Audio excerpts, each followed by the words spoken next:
BPL এর সর্বশেষ আসরে ঢাকা ক্যাপিটালসের সঙ্গে যুক্ত হয়ে নতুন এক মাত্রা যোগ করেছিলেন সুপারস্টার সাকিব খান। তারই উপস্থিতিতে মাঠে যেমন দর্শক টেনেছিল, তেমনি বাড়িয়েছিল মিডিয়ার আগ্রহ। দোস্ত, তবে নতুন মৌসুমকে সামনে রেখে শোনা যাচ্ছে ভিন্ন সুর। এন্ড সেকেন্ড নিউজটি থাকবে দোস্ত, ব্রাজিল জাতীয় দলের কোচ হিসেবে প্রথম স্কোয়াড ঘোষণা করলেন কার্লো আনচেলত্তি।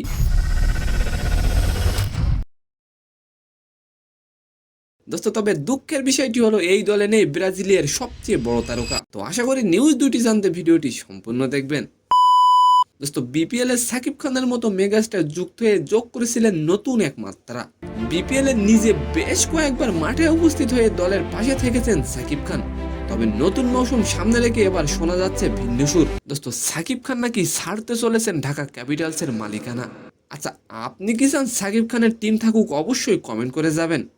ঢাকা ক্যাপিটালসের ফ্র্যাঞ্চাইজি রিমাক হারলানের সঙ্গে সাকিবের সম্পর্ক না থাকলে স্বাভাবিকভাবে দলটির সঙ্গেও যুক্ত থাকার সম্ভাবনা কমে আসে।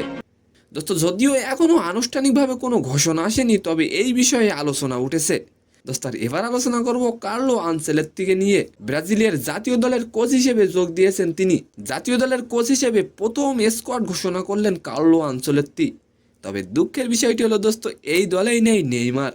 দোস্ত, নেইমারকে বাদ রেখেই দল ঘোষণা করলেন আনচেলত্তি। তো সম্মানিত দর্শক, আজকের ভিডিওটি কেমন লাগলো অবশ্যই কমেন্ট বক্সে জানাবেন। আর ভিডিওটি যদি ভালো লাগে অবশ্যই একটি লাইক দিয়ে আমাদের চ্যানেলটিকে সাবস্ক্রাইব করে দিবেন। ধন্যবাদ।